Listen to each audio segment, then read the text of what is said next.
Hello everyone. सो आज हम chelating agents के बारे में पढ़ेंगे। चिलेटिंग एजेंट्स क्या होते हैं? सो बेसिकली चिलेटिंग वर्ड जो आया वो क्रैब से आया है। क्रैब जानते हो ना, कैसे पकड़ लेता है किसी चीज़ को, ऐसे ही चिलेटिंग जो एजेंट्स होते हैं वो मेटल्स को पकड़ लेते हैं और फिर उनका एक्सक्रीशन करा देते हैं। तो ये हैवी मेटल पॉइजनिंग में देते हैं। अब हैवी मेटल पॉइजन क्यों हुई हमारे लिए? क्योंकि जो हैवी मेटल होती है वो हमारे फंक्शनल एंजाइम्स के साथ बाइंड करके उन्हें इनएक्टिवेट कर देती है, तो हमारा फंक्शन नहीं होगा। इसीलिए कभी भी हैवी मेटल्स की पॉइजनिंग हो जाती है तो हम चिलेटिंग एजेंट्स देते हैं। सो अब चिलेटिंग एजेंट कौन से हमें बेसिकली पढ़ने हैं। उसमें सबसे मेन जो है वो penicillamine, second sodium EDTA, third that is calcium disodium EDTA, fourth is the एक second, next is the डाइमरकैप्रोल, fifth is the, अब डाइमरकैप्रोल है उसमें TO लगा दो और सक्सिनिक लगा दो, तो डाइमर कैप्टोसक्सिनिक एसिड। और कौन से होते हैं? Fifth one is the desferrioxamine, sixth is the deferiprone. तो ये सब चिलेटिंग एजेंट्स है, इनको हम सब डिटेल में पढ़ेंगे कि क्या क्या होते हैं। तो सबसे पहले अगर मैं पेनिसिलामाइन की बात करूं तो ये किस लिए यूज होती है, ये कहाँ से आया है? सो इसका अनदर नेम मिथाइल सिस्टीन है। ये कहाँ से बनती है? ये पेनिसिलिन से बनी है। पेनिसिलामाइन मोस्टली किसकी पॉइजनिंग के लिए यूज होती है? कॉपर की। तो एक विल्सन डिसीज है जिसमें क्या होता है कि सेरुलोप्लाज्मिन की कमी हो जाती है, तो सेरुलोप्लाज्मिन कॉपर के साथ बाइंड करके रखता है, तो अब कॉपर फ्री फॉर्म में इंक्रीज हो जाएगा। तो कॉपर की पॉइजनिंग के लिए हम पेनिसिलामाइन का यूज करते हैं। और भी जैसे लेड की पॉइजनिंग के लिए, जिंकी के लिए, मरकरी के लिए, रेडियो एक्टिव एलिमेंट्स के लिए, उनके लिए भी हम पेनिसिलामाइन का यूज करते हैं। इसके साइड इफेक्ट्स क्या है? जब हम मिनिमल मतलब मॉडरेट डोज पे दे रहे हैं तो इसका ऐसा कोई साइड इफेक्ट नहीं है, लेकिन अगर हम क्रोनिकली इसको देंगे तो इसका साइड इफेक्ट क्या होगा? क्रोनिकली इसमें डर्मेटोलॉजिकल मैनिफेस्टेशंस आ सकते हैं, हिमेटोलॉजिकल, किडनी में दिक्कत आ सकती है। और पेनिसिलामाइन का कहाँ यूज है? डिमार्ड्स के लिए, मतलब ड्रग मॉडिफाइंग एंटी रूमेटिक जो डिसीज है उनके लिए भी हम पेनिसिलामाइन का यूज करते हैं। और किसके लिए? स्क्लेरोडर्मा की कंडीशन में हम पेनिसिलामाइन का यूज करते हैं। तो ये था पेनिसिलामाइन के बारे में। अब सोडियम EDTA। सोडियम EDTA क्या है? सोडियम EDTA हमें पता है वैक्यूटेनस वगैरह में यूज करते हैं। ये सोडियम EDTA क्या करता है? कैल्शियम को ट्रैक कर लेता है। तो ये कैल्शियम अगर हम ब्लड में देंगे तो ये कैल्शियम के लेवल को डिक्रीज कर देगा।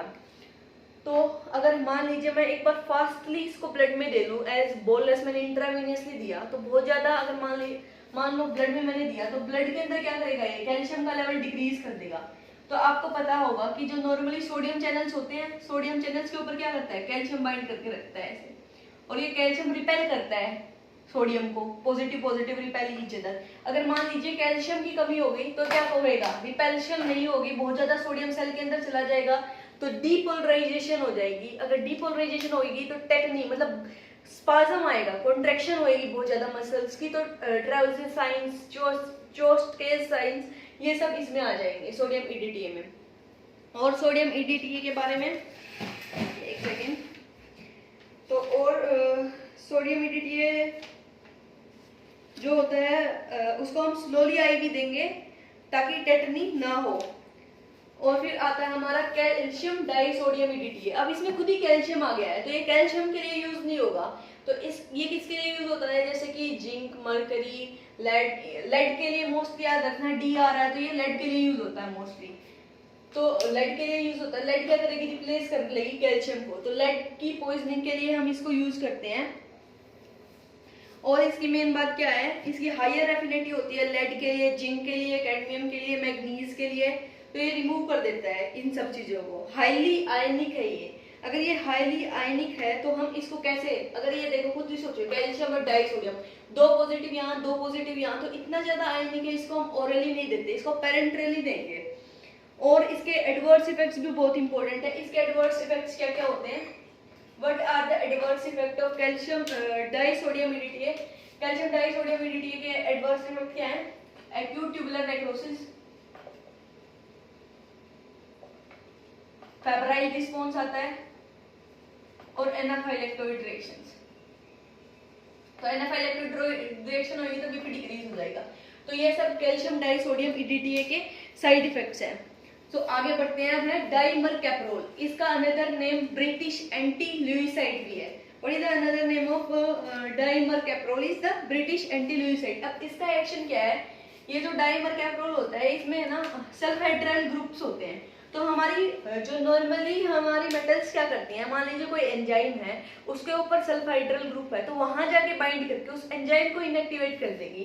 तो डाइमरकैप्रोल क्या करेगा कि लोग मेरे पास है सल्फाइड्रल, यहाँ पे आके बाइंड कर लो, और फिर साथ में ये एक्सक्रीट आउट हो जाएंगे। तो ऐसे ये हैवी मेटल पॉइजनिंग को क्योर करते हैं। इसके मेन साइड इफेक्ट क्या है डाइमरकैप्रोल के? इसमें टेकिकार्डिया होता है, बीपी इंक्रीज हो जाता है, वही नोजिया वोमिटिंग हो जाती है। तो ये डाइमरकैप्रोल के साइड इफेक्ट्स हैं। और ये किस किस की पॉइजनिंग के लिए यूज करते हैं? इसको हम arsenic, mercury, bismuth, copper, gold, इन सब की पॉइजनिंग के लिए हम इसको यूज करते हैं। और साथ में कॉन्ट्राइंडिकेटेड क्या है? Contraindicated in the lead and cadmium poisoning. क्यों कॉन्ट्राइंडिकेटेड है? सॉरी, लेड नहीं, आयरन एंड कैडमियम। तो क्यों है ऐसा? आयरन के केस में ये ऐसा कंपाउंड बना देता है जो खुद ही टॉक्सिक होता है, और ज्यादा टॉक्सिक हो जाता है बॉडी के लिए। सो इन कंडीशंस में ये कॉन्ट्राइंडिकेटेड है। तो अब बारी आती है डाइमरकैप्टोसक्सिनिक एसिड की। अब डाइमरकैप्टोसक्सिनिक एसिड और इन दोनों में क्या डिफरेंस है? ये लेस टॉक्सिक है। जो ये वाले सिम्टम्स कर रहा था ना टेकिकार्डिया वगैरह, तो वो डाइमरकैप्टोसक्सिनिक एसिड नहीं करता। तो बस और वैसा सेम एक्शन है और सेम ही उन सब के लिए यूज किया जाता है। फिर हम आ गए डेस्फेरियोक्सामाइन। तो डेस्फेरियोक्सामाइन नाम से इंडिकेट हो रहा है कि आयरन की पॉइजनिंग, जो फेरिक एसिड है उसकी पॉइजनिंग के लिए यूज किया जाता है। लेकिन इसको अगर हम ओरली देंगे ना, तो ये जो स्टमक में आयरन प्रेजेंट होगा उसके साथ कॉम्प्लेक्स बना के एनल के रूट के थ्रू एक्सक्रीट आउट हो जाएगा। तो डेस्फेरियोक्सामाइन को हम IV रूट में देते हैं। तो इसकी है। और इसके साइड इफेक्ट्स क्या हैं डेस्फेरियोक्सामाइन के? डेस्फेरियोक्सामाइन हिस्टामिन रिलीज इसका एक साइड इफेक्ट है, हिस्टामिन रिलीज हो जाता है, ठीक है। फिर इससे और इसके यूज कहाँ होंगे? यूजेस वही एक्यूट आयरन पॉइजनिंग में, ट्रांसफ्यूजन सिड्रोसिस में डेस्फेरियोक्सामाइन हो गया। अब है डेफेरिप्रोन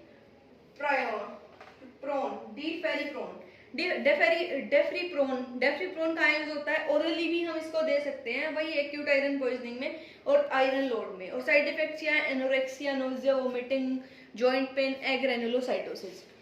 तो अब मैं आपको थोड़ा लेड पॉइजनिंग के और हमारी कॉपर पॉइजनिंग के बारे में बताऊंगी। कॉपर पॉइजनिंग में क्या होता है कि हमें एक साइन दिखता है कि कॉर्निया में हमें, एक सेकेंड, कॉर्निया में हमें Fa साइन बोलते हैं उसको, नहीं केफ साइन बोलते हैं, that is the Kayser Fleischer ring. Kayser Fleischer ring बन जाती है, Kayser Fleischer ring, Kayser Fleischer ring form हो जाएगी आई के अंदर, किसमें? कॉपर की पॉइजनिंग में। और लेड की पॉइजनिंग में ब्लू गम्स हो जाते हैं, साथ में एनोरेक्सिया, सेडेशन वगैरह हो जाता है, हेलुसिनेशंस वगैरह आते हैं, सीजर्स वगैरह आते हैं, साथ में ट्रेमर्स वगैरह होते हैं। तो बहुत सारे साइड इफेक्ट्स हैं लेड के।